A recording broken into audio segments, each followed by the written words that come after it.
Time. That relentless force that transports us from what was to what will be. Though no one can say exactly what time is, we do know what time it is.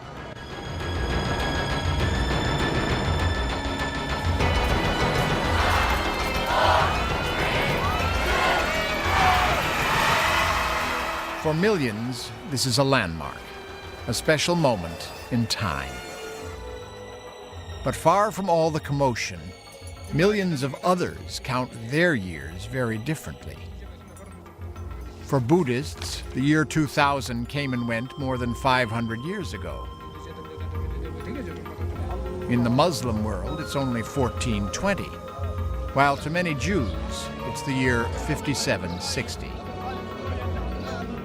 Nevertheless, the observance of this year 2000 is a singular opportunity to listen to the heartbeat of the planet.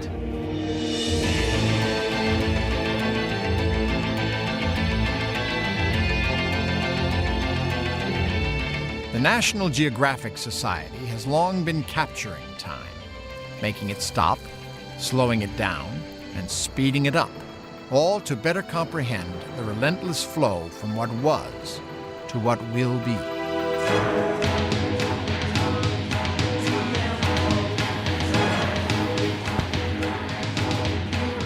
We invite you now to see the world through our eyes as we explore the epic adventure of life through time.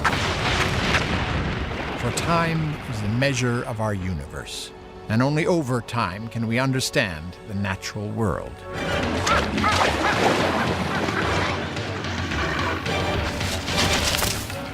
And it is our unique grasp of time that helped give rise to science and culture, to civilization itself. Take time, add exploration and the quest for knowledge, and you have the human story. A story of constant and accelerating change. But now, perhaps, we are at a most critical point, on the verge of controlling nature and on the brink of destroying it. What kind of world will we leave to our children? Only time will tell.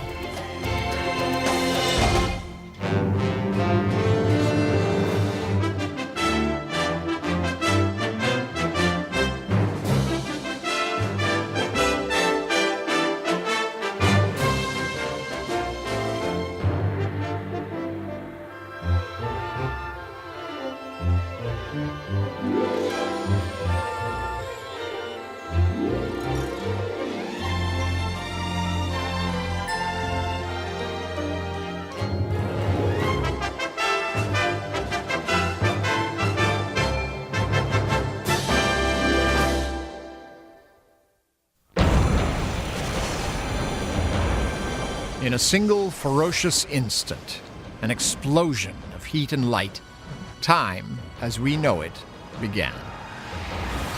It was the Big Bang.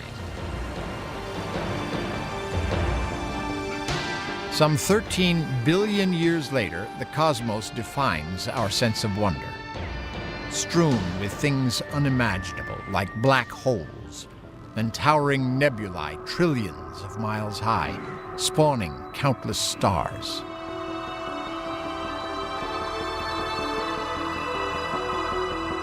About 2/3 of the way through the history of time, our own solar system was born.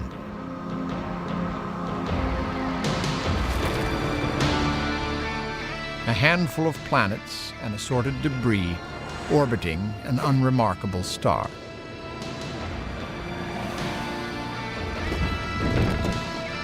In this immense universe, our own planet is like an insignificant blue ornament, tenuously protected by a paper-thin atmosphere. But a closer look reveals that there's something wonderful going on here, something rare perhaps, or even unique, something called life.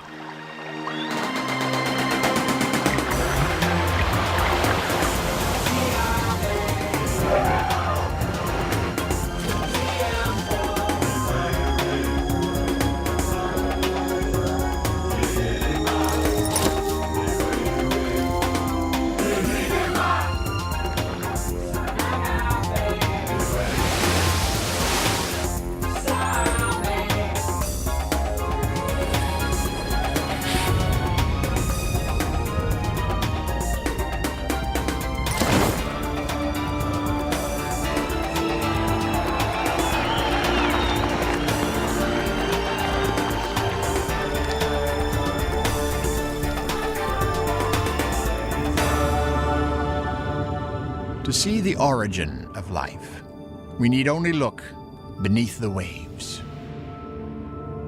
Here, hundreds of millions of years ago, the sea was a living soup of tiny organisms. In this vast incubator, life slowly evolved from the simple to the complex. Then, about 540 million years ago, there was an explosion of innovation. Quite suddenly, entirely new forms of life began to emerge. In the millions of years that followed, armor plate and prickly spines appeared to protect creatures from a new threat: predators. In time, deadly jaws appeared, and sinewy creatures who muscled their way into the arms race.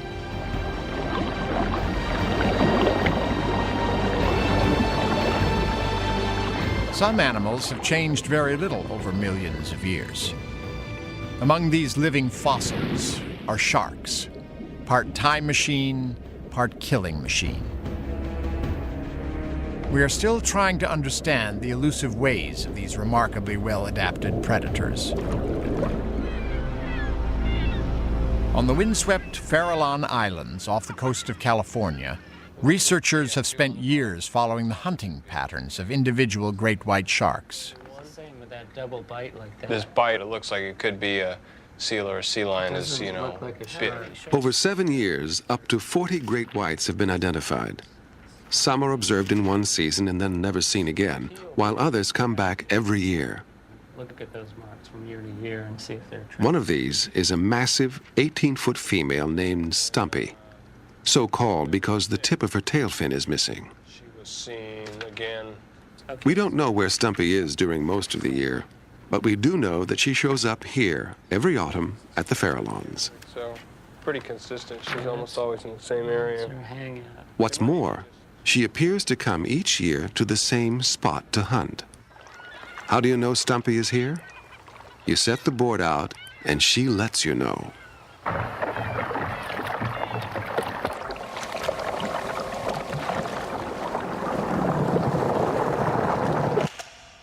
This is how a great white kills an elephant seal in the first hit.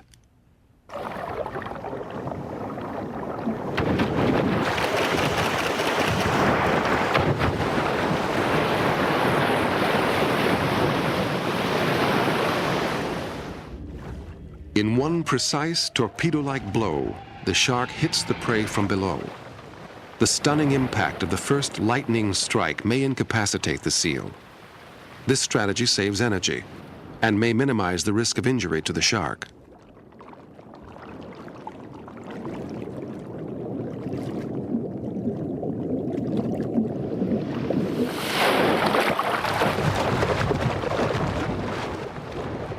This surprising sequence of attack, retreat, and feast has served the shark well for a very long time.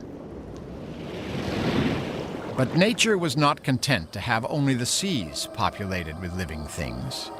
After hundreds of millions of years of preparation, out of the water crept life.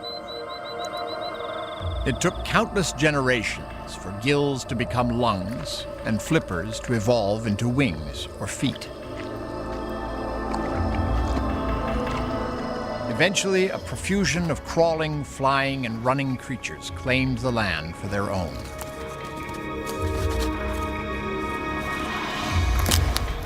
Reptiles began a 150 million year sovereignty over the planet.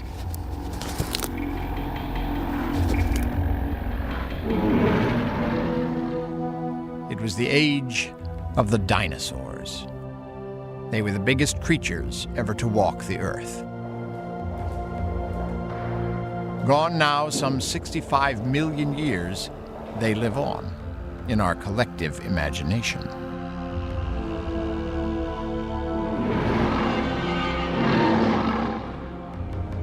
Among the departed was one of the strangest dinosaurs that ever lived. It was called Oviraptor, and it was swift, smart, and lethal. This expedition is traveling to a remote part of Mongolia to uncover the secrets of the oviraptor's world.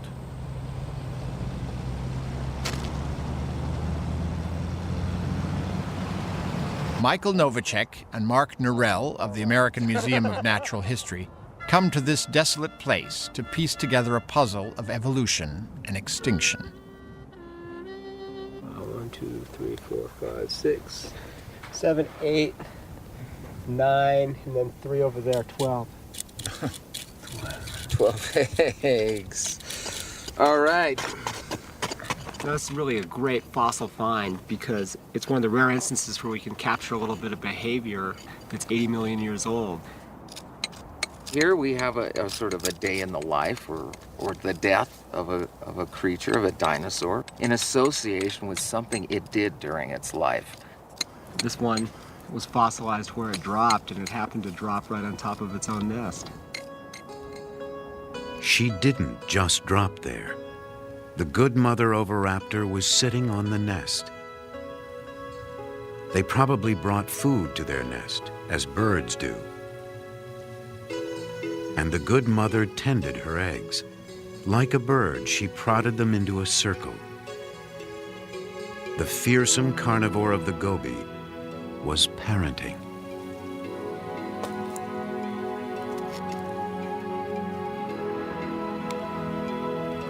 Then, with remarkable swiftness, the age of dinosaurs was over. What happened exactly remains a mystery. Many scientists believe an asteroid, perhaps 6 miles wide, slammed into Earth and helped snuff out the masters of the world.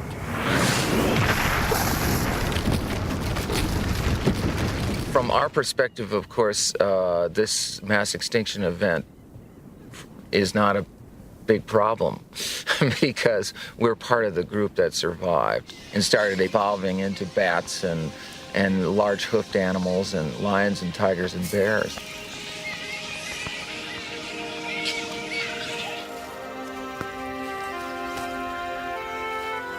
With the great reptiles gone, smaller but more adaptable creatures took over. Each learned to succeed in its own way.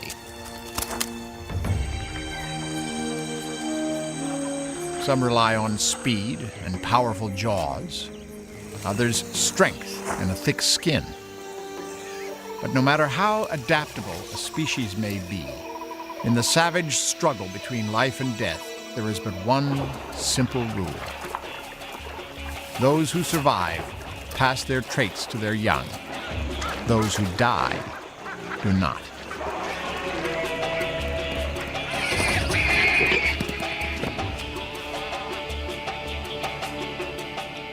Every creature is a history book of genetic code.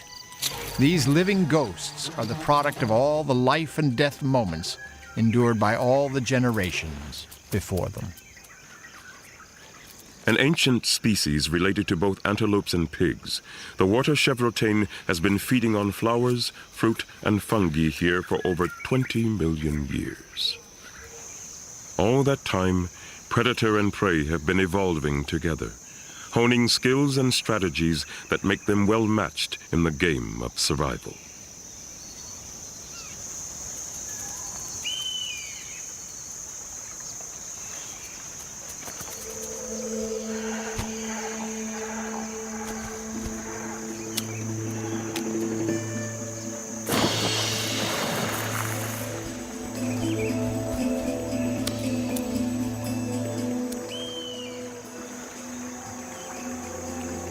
Under sharp-eyed surveillance, the chevrotain submerges again.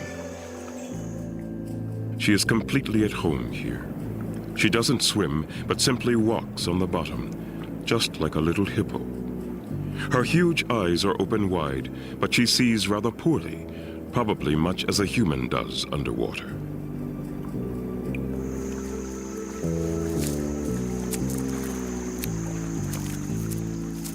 Keeping her belly close to the ground to avoid being lifted by the flow, she simply walks away from danger, 4 feet below the surface.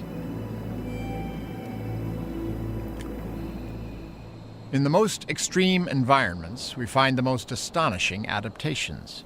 Forbidding deserts call for new tools for survival.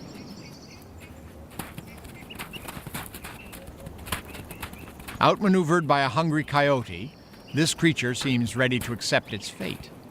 But the horned lizard has evolved a surprising solution to a desperate dilemma. The swelling below his eye is not a wound. It's the lizard's last defense.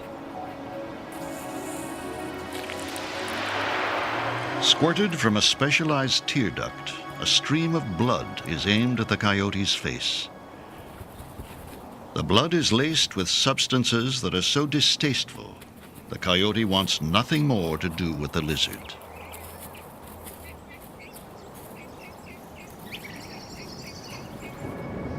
Here on the barren ice floes of the Arctic, it's hard to imagine any creature, much less a 1,000-pound brute, finding sustenance.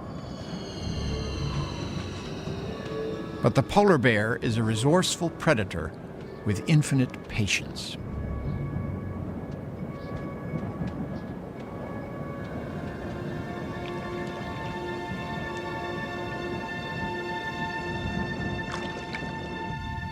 The seal is safe for the moment, but each new trip to the surface to breathe could end in another ambush. It's an oversized game of cat and mouse.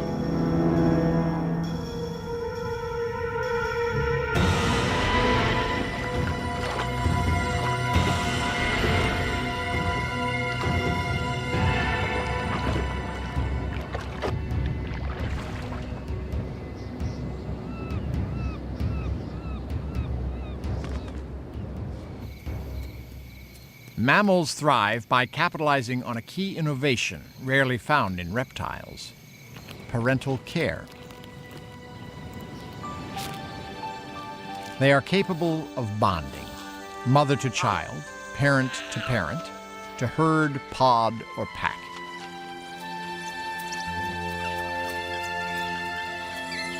But as youth gives way to maturity, animals demonstrate other important capabilities as well.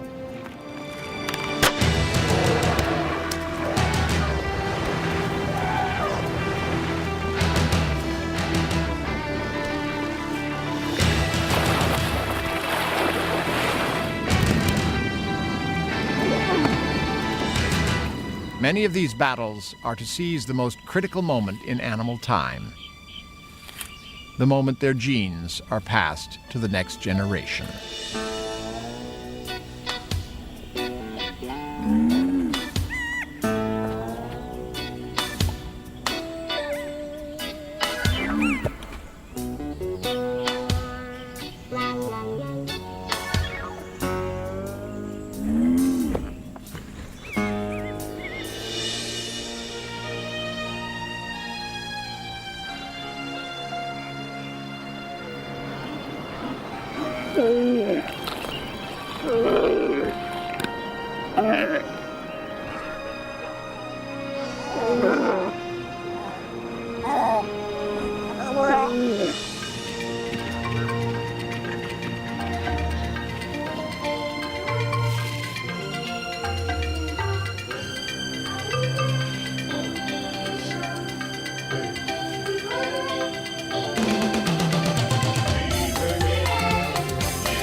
The next chapter in the Book of Life began with creatures that could grasp not only branches, but complex ideas as well. It is here, among the primates, that we begin to see ourselves. We know that the earliest stage of human evolution happened in a habitat just like this, East African woodland that's got open areas onto which our ancestors eventually moved and adapted to. So to be able to study hunting here is the best way to give us some kind of window onto the earliest origins of meat eating and our own ancestors 4 or more million years ago. As colobus monkeys are pursued by a band of chimpanzees, we witness the terrifying tenacity of both predator and prey. As the chimps climb up, the colobus retreat to the highest branches, too slender to bear a chimp's weight.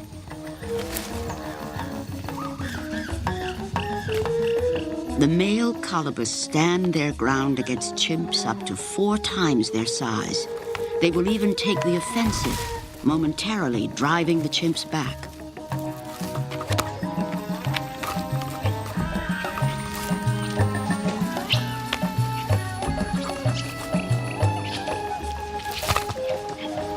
Holding his tail out of the chimp's reach, this male buys precious time for the escape of the females and young. With chimps climbing everywhere, one monkey leaps into the arms of death. Even a rear attack by the defending colobus cannot save him.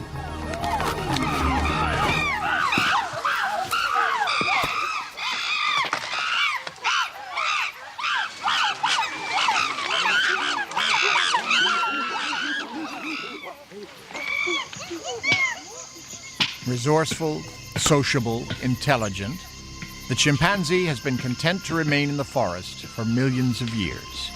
Only occasionally do they wander out into open areas.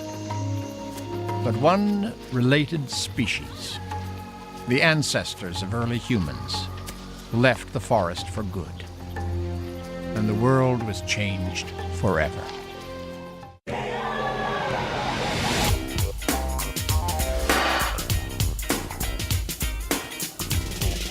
Genetically, all humans, no matter what their heritage, are 99.9% identical.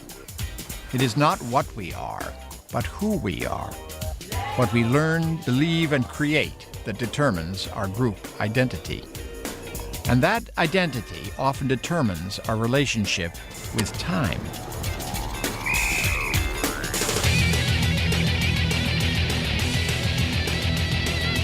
In many places, time seems to have accelerated at a maddening pace. In other societies, though, time is like an easy traveling companion, as one moves through life in the eternal now.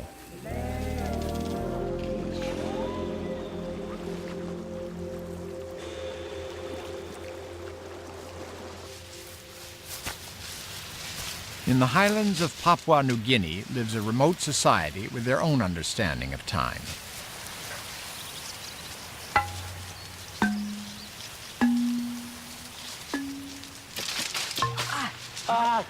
For thousands of years, this Stone Age group had been hidden from the outside world. As time and exposure worked their changes on most other peoples, Hogahai culture remained more or less the same, a living secret deep in the highlands of Papua New Guinea. Possibly the last unknown group on Earth. Carol Jenkins, a medical anthropologist, began working with the Hogahai, helping them cope with malaria and other diseases that threatened their very existence. She found their concept of time fascinating. Their sense of time is much more like what people say of Australian Aborigine time, the dreaming.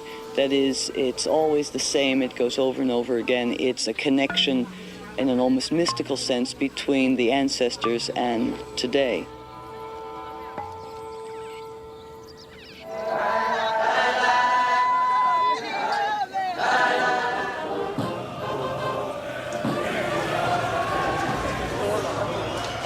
Much of human culture is anchored in our traditions, and often these traditions are linked to our sense of time. Everywhere we commemorate rites of passage and shared beliefs that mark our voyage through life, and we celebrate them in the language of music and dance.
Like it or not, much of our precious time on this planet is consumed by work.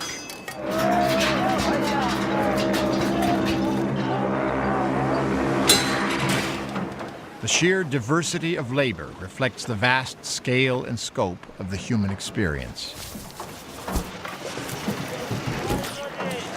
On the Indian subcontinent, much work is still done by hand. Here, north of Mumbai, mostly barefoot workers disassemble giant steel ships, reducing them to scrap. The work is dangerous, the rewards are meager, but to make a living, they persist. But all work in India is not this punishing. In sheer numbers, India has the world's largest middle class. The country's railways are a lifeline for all of India's 1 billion people, crossing not only vast distances, but bridging diverse cultures. Over 1.5 million workers keep the trains running on schedule. In many ways, the railway has become the country's grand and reliable timekeeper.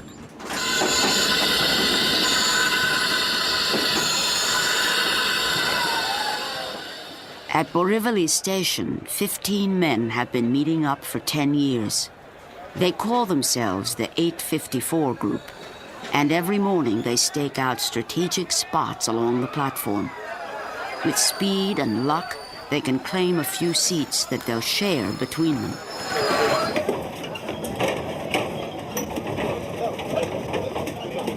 They have only 30 seconds before the train pulls out again, and consider their daily ritual like a workout at the gym.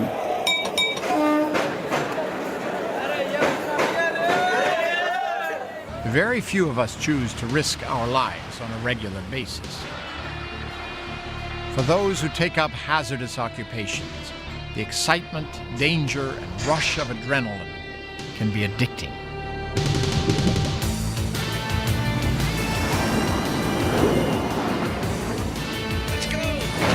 When does a job become a mission?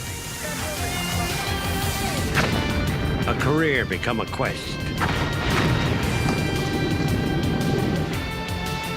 How do you face each day at work when you know it could be your last?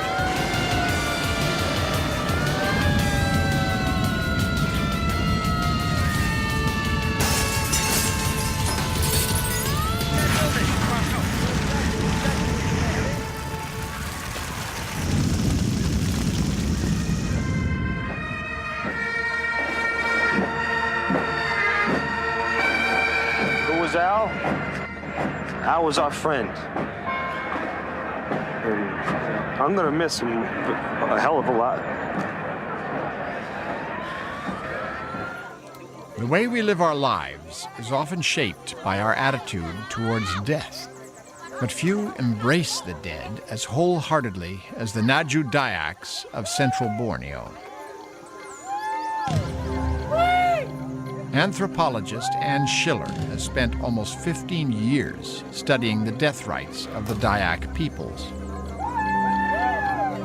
She takes part in a ceremony called Tiwa, during which the villagers dig up the bones of their dead parents, spouses, and children.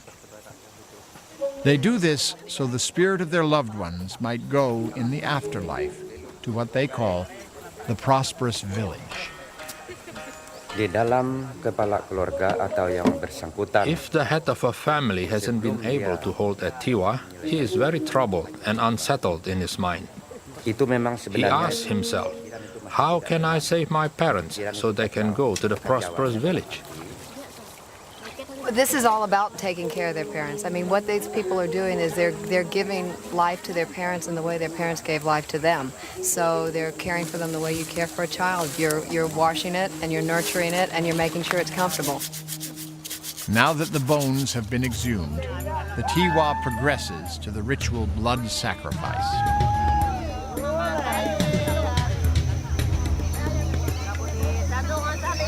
Blood protects you from illness. It protects you from evil supernatural beings that might bother you.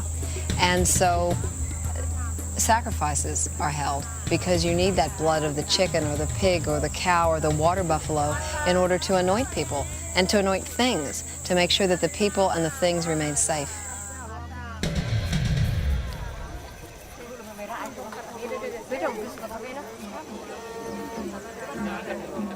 From a culture that honors death to the death of cultures themselves. All over the world, unique societies are under threat, their way of life as vulnerable as endangered plants or animals.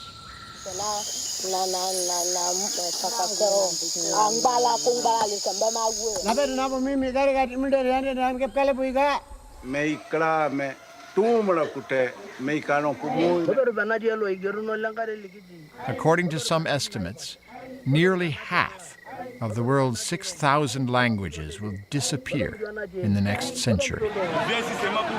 The realities of an emerging global culture and economy often provide little incentive for preserving them. Good morning, children. How do you do? How do you do? Thank you. Sit down. Thank you, sir. How does a people hold on to its own identity, its own traditions, and still remain open to the outside world? What the? Disappearing cultures have much to tell us, if only we can take the time to listen.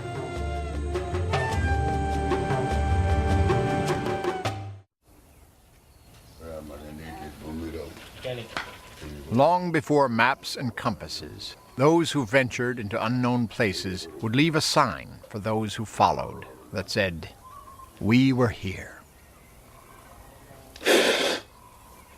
The idea of being first, of leaving one's mark in time and space, inspires modern explorers as well. They helped to define and describe our world.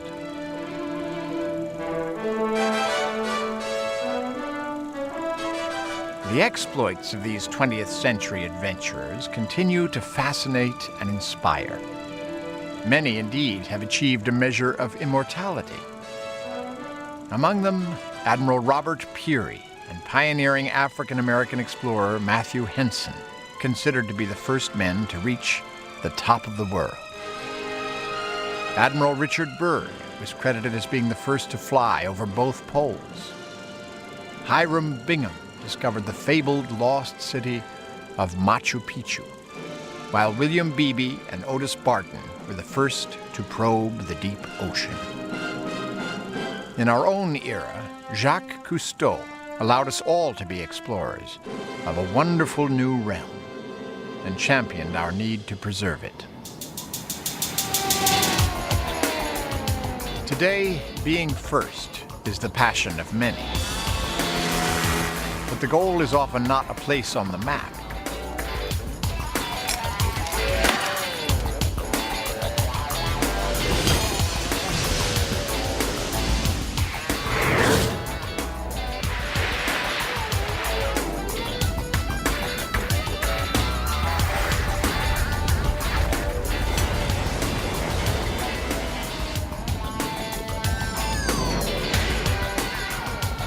For these brave souls, it's not so much where they're going as how they get there.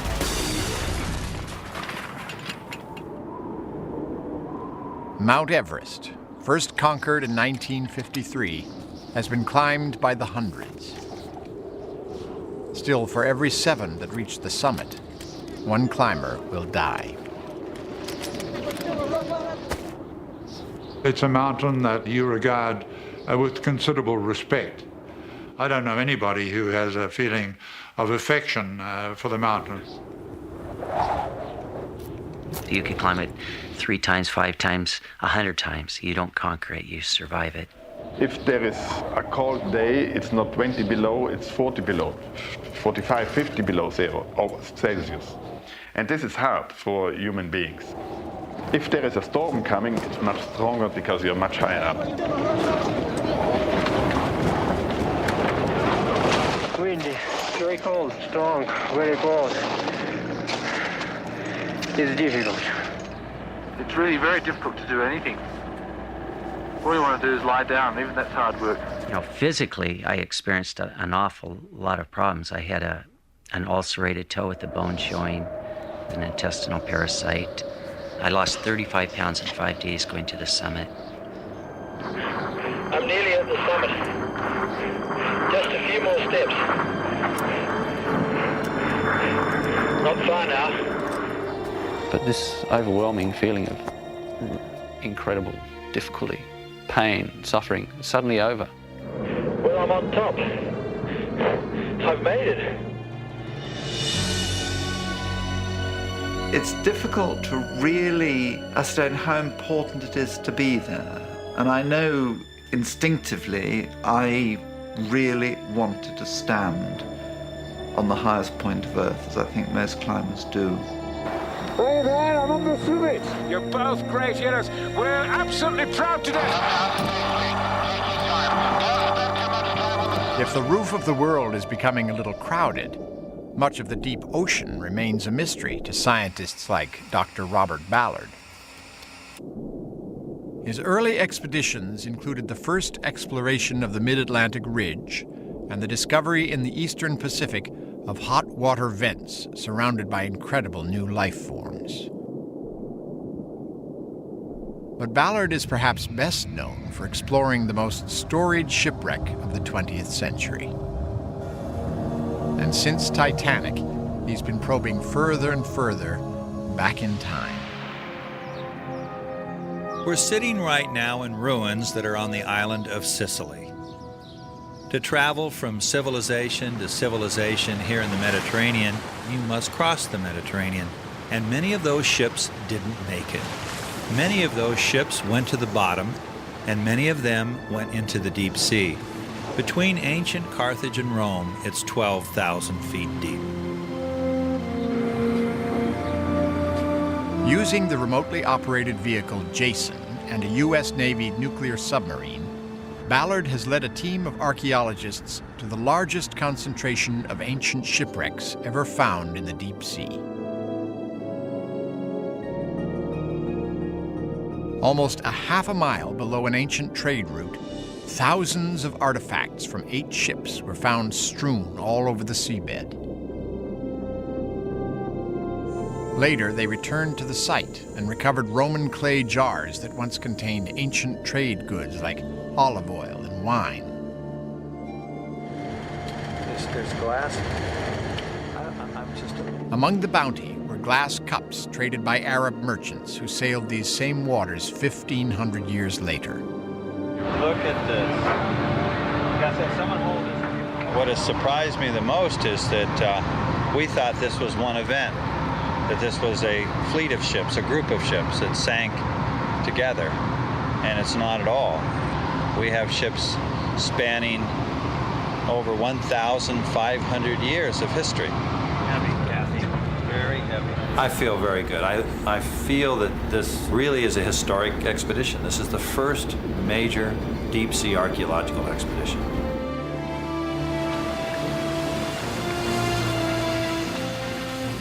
The age of exploration is still far from over. Ian Baker and Ken Storm are in search of a hidden waterfall that others claimed to have glimpsed from afar, but none have ever mapped or measured. They follow footsteps from the past.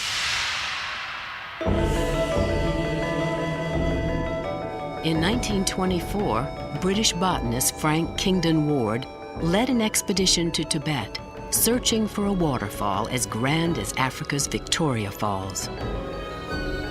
He pushed his way through much of the wild and forbidding Sangpo gorges, but never found what he was seeking. On this expedition, Ken and Ian are determined to finish Kingdon Ward's journey. It's a place that gives life, but it's a place also of enormous danger, and it can take life at any moment. The Tsangpo Gorge can plunge over 16,000 feet, 3 times deeper than the Grand Canyon. A single misstep could send a traveler 1,000 feet to his death. It was near here that Kingdon Ward's exhausted guides insisted on turning back. And sure enough, this modern team had doubts as well. I think we all reached a point where we were suddenly questioning whether it was really going to be possible at all. Despite 17 days of difficult trekking, the expedition decides to press on. Finally, they punch their way through a clearing.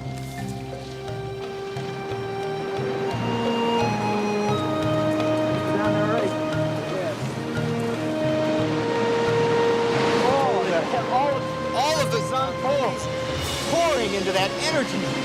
Can you imagine? Incredible. Every drop from Mount Kailash all the way past Mount Everest, all the way to this point. After a century of speculation, the Great Falls has finally been placed on the map. Named Hidden Falls of Dorje Pamo, it measures between 100 and 115 feet, with an enormous volume of water that makes it so extraordinary. To actually come upon something new and undiscovered late in the 20th century is remarkable. Even in places that are mapped, there are new worlds to explore, like the lush rainforest canopy. I realized at that moment, that first rope climb, I knew where I was going for the rest of my life. I was going up to the canopy. It takes hard work and courage to conquer this new world. But when they climb, Nalini and other canopy researchers are also returning to a very old world. We really felt like pioneers. We felt like we were frontiersmen going to where no human had ever gone before. And everything we picked up was something new and something different. New species, new interactions.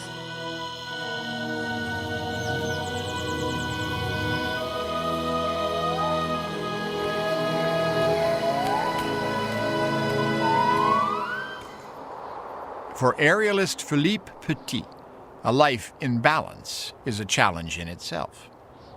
Here he undertakes a daring walk over 300 feet above the medieval Swiss village of Saillon. I am discovering, conquering a new world. A world that is actually no man's land. It is dangerous. Yes, if I miss the why, I am not here anymore. But it's so simple, so beautifully simple. The left, the right, the center, the balance. It's the essence of life.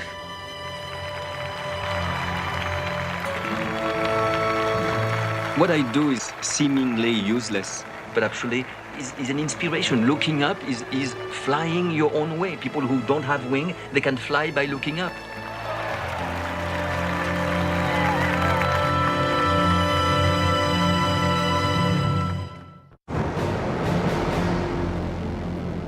The Earth is some 4.5 billion years old, yet little time remains to undo the damage that we've wrought in our own brief moment on the planet. The oil fields of Kuwait, 1991. The aftermath of a brief but destructive war. The fires have now raged for months. The damage to the environment is nothing short of catastrophic. But much sooner than anyone expected, an international team of workers snuffed out the flames, one by one. Many of these people had never done such work before. We have proved so many things that nobody took a chance before to do it. Nobody was daring before to do it. We proved that, yes, we can do it. Once you have the will, you could do anything you'd like to do. And we were given a chance to prove this, and we did prove it.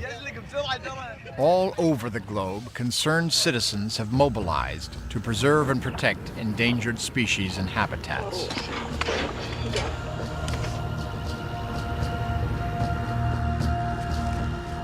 The power of such dedicated people is proven today by the continued existence of creatures once nearly annihilated by man, the great whales. Today they are known and loved with such passion that the survival of most species of whales seems assured. But for other creatures, time is running out. In central China, Professor Pan Wensche dedicates his life to the imperiled population of giant pandas remaining in the wild. My friends in Beijing always ask, why do you continue to work in the field year after year? When will it end? Your work has been published. Why don't you stop? I tell them my goal is to protect the panda and to establish a refuge for them in the wild. That is my mission, but it will be difficult.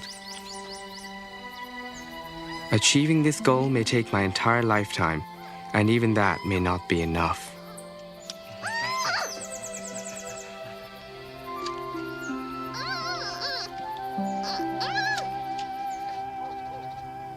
In suburban Atlanta, Sue Barnard tries to overcome popular fears about a creature valuable to the ecosystem. Here we go. We're gonna see some bats, okay? You ready? Yeah. You ready? All right. He's being a good boy, isn't he? We know they're mad. No.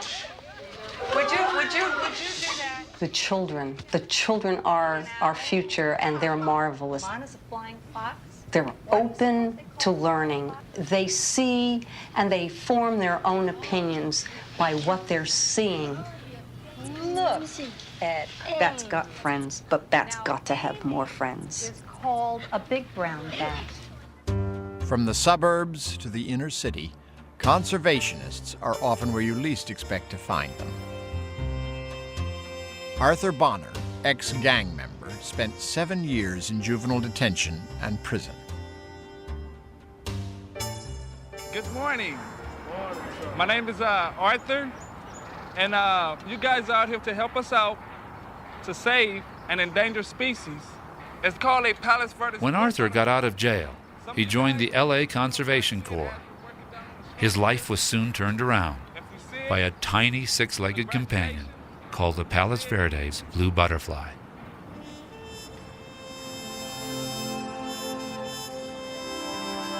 Arthur is one of just 3 people who are permitted to gather the butterflies. I'm very dedicated to coming down here. I love to do what I'm doing. I love my work.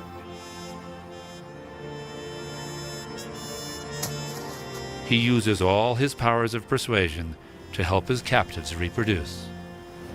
Okay, girls, which one of you laid some eggs for me today? The 5 females that's actually collected out the wild. You know, I bring them in, I have to watch them lay their eggs. There you go, you gave me one. The butterfly only has a 5-day lifespan, and it's up to me to keep her baby alive. For 10 years, the Palos Verdes blue butterfly was thought to be extinct. It is still considered one of the rarest butterflies in the world. Come here. Those are my girls. I love them all. They actually kept me from being extinct as much as I'm saving them from being extinct. They're saving me, and I'm saving them. It's very easy to dismiss the bugs and the weeds of the world, but science is revealing every year just how important are these little things on which we and other larger organisms depend. They cleanse the water, they create the soil, and the very air we breathe. The case for protecting all life forms has been made powerfully by Dr. Jane Goodall. She now speaks to the next generation, for it is our children who must carry the message forward. It's terribly important, I think, that children should grow up not having this incredibly arrogant view that the world was made for us humans. We all matter. We all have a place in the world. Each species, whether it's human or non-human, has been evolved over countless thousands and thousands of years into a perfect organism, and we should respect that. Our growing understanding and respect for all life is the key to a sustainable future for planet Earth. For it inevitably means that the human animal, like all others, must respect certain limits. If we make the planet safe for every creature, it will be safe for us. Then only the searing fire of a dying sun can put an end to us. And that's not for billions of years. If we make the planet safe for every creature, there will be plenty of time.